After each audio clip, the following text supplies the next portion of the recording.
Saudara mahasiswa Universitas Terbuka, selamat berjumpa kembali dalam program pendidikan Universitas Terbuka.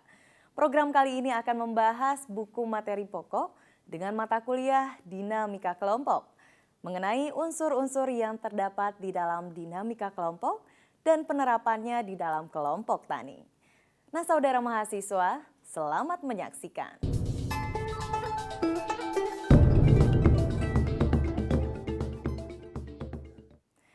Saudara mahasiswa, kita akan memasuki materi yang pertama, yaitu pengertian dinamika kelompok.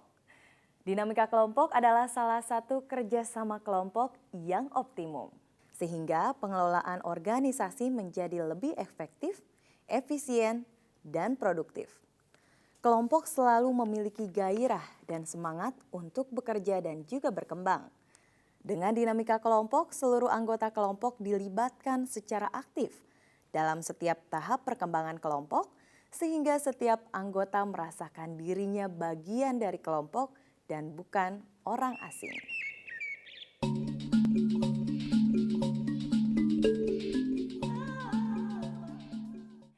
Nah, saudara mahasiswa, kita akan memasuki materi yang kedua, yaitu mengenai unsur-unsur yang terdapat di dalam dinamika kelompok. Yang pertama adalah tujuan kelompok. Tujuan kelompok adalah gambaran yang diharapkan anggota yang akan dicapai oleh kelompok. Kejelasan tujuan sangat diperlukan agar anggota dapat berbuat sesuai dengan kebutuhan kelompok. Contoh yang disampaikan adalah sebuah kelompok peternak itik yang bertujuan untuk mengembangkan budidaya itik.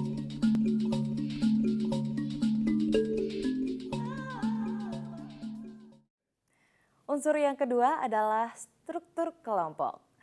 Struktur kelompok adalah bentuk hubungan antara individu-individu dalam kelompok yang disesuaikan dengan posisi dan peranan setiap individu.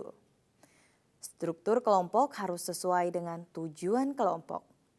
Setiap kelompok membentuk strukturnya sendiri secara unik, tak perlu sama dengan struktur kelompok lain. Struktur kelompok merupakan variabel yang menentukan efektivitas dan efisiensi interaksi dalam kelompok itu.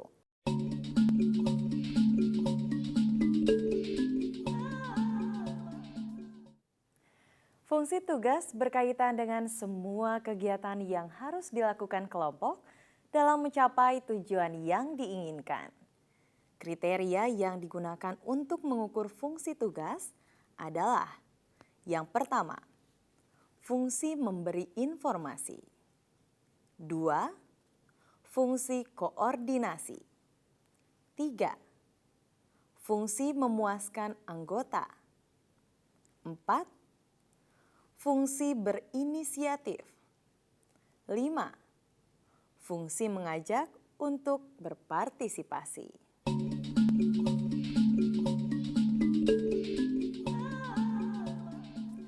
Mengembangkan dan membina kelompok dimaksudkan sebagai usaha untuk mempertahankan kehidupan kelompok. Keterlibatan anggota dalam setiap kegiatan kelompok dapat menumbuhkan perasaan sebagai bagian dari kelompok. Kegiatan kelompeng capir adalah salah satu aktivitas kelompok yang dapat mengembangkan kemampuan anggotanya untuk lebih berprestasi. Kekompakan kelompok menunjukkan tingkat rasa untuk tetap tinggal dalam kelompok. Kekompakan ini meningkatkan potensi kelompok dan meningkatkan rasa memiliki kelompok pada diri anggota kelompok. Semakin kompak suatu kelompok, maka rasa loyal, keterlibatan, dan keterikatan pada kelompok akan semakin erat. Suasana kelompok adalah keadaan moral, sikap, dan perasaan bersemangat atau apatis yang terdapat di dalam kelompok.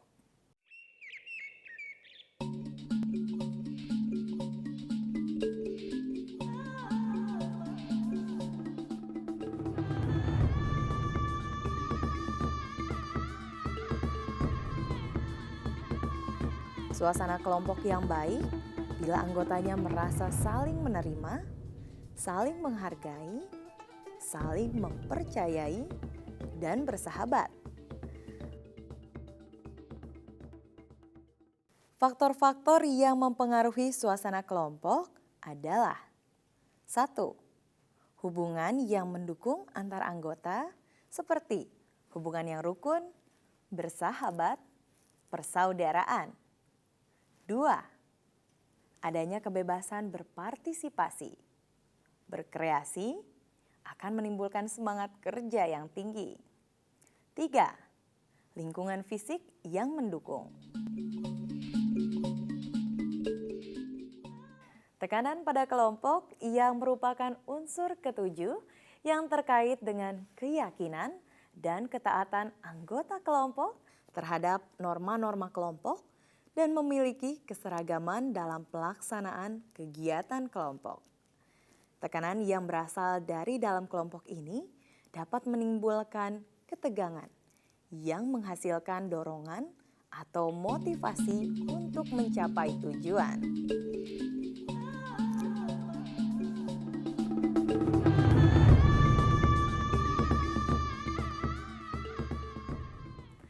Keberhasilan dalam melaksanakan tugas-tugas kelompok dalam mencapai tujuan disebut sebagai efektivitas kelompok.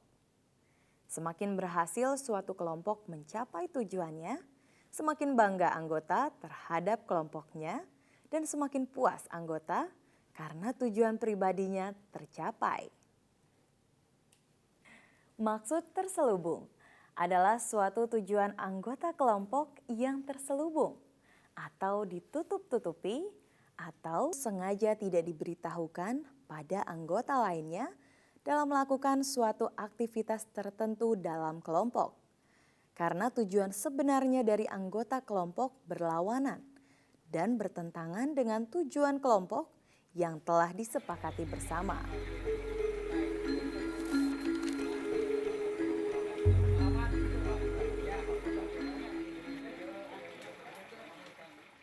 Materi ketiga adalah jenis-jenis permainan atau latihan dinamika kelompok. Beberapa tujuan dalam permainan dinamika kelompok diantaranya adalah 1. Berkenalan dan membentuk kelompok. 2. Komunikasi. 3. Diskusi. 4. Kerjasama. 5. Kepemimpinan, dan 6. Mengembangkan masyarakat.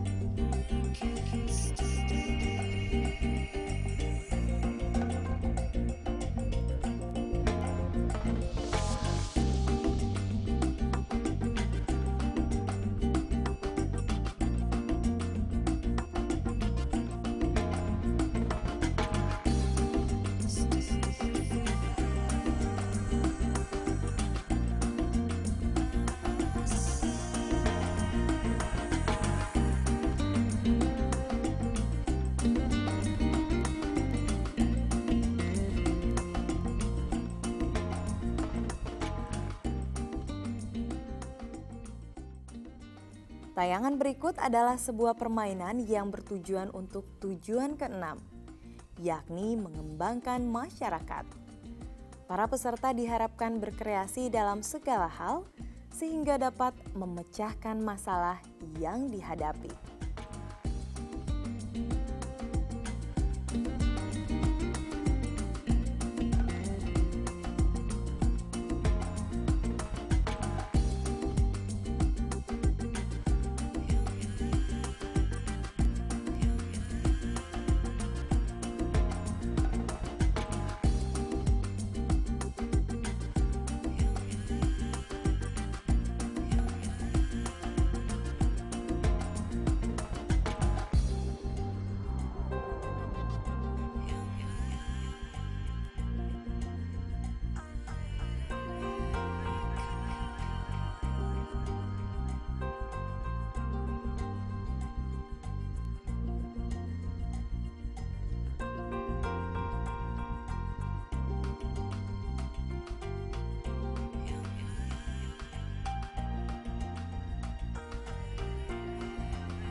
Nah, saudara mahasiswa, dari tayangan tadi kita dapat simpulkan bahwa yang terpenting dalam permainan atau latihan dinamika kelompok adalah prosesnya, bukan hasilnya. Peserta diharapkan dapat kreatif dan juga pandai memanfaatkan kejadian dengan mengenali latar belakang pengetahuan dan pengalamannya sendiri.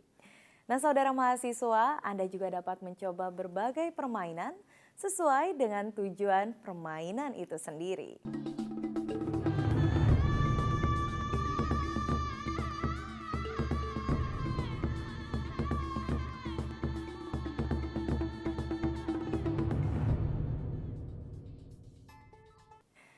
Saudara mahasiswa, dari semua materi yang telah disampaikan, dapat disimpulkan bahwa perkembangan suatu kelompok sangat tergantung pada dinamika yang terjadi dalam kelompok. Dinamika kelompok sangat terkait erat dengan proses interaksi antar anggota kelompok, sehingga dapat terjalin hubungan psikologis yang kuat dan pada akhirnya dapat meningkatkan produktivitas kelompok. Nah, saudara mahasiswa, demikianlah pembahasan mengenai buku materi pokok dengan mata kuliah dinamika kelompok. Selamat belajar dan sukses selalu.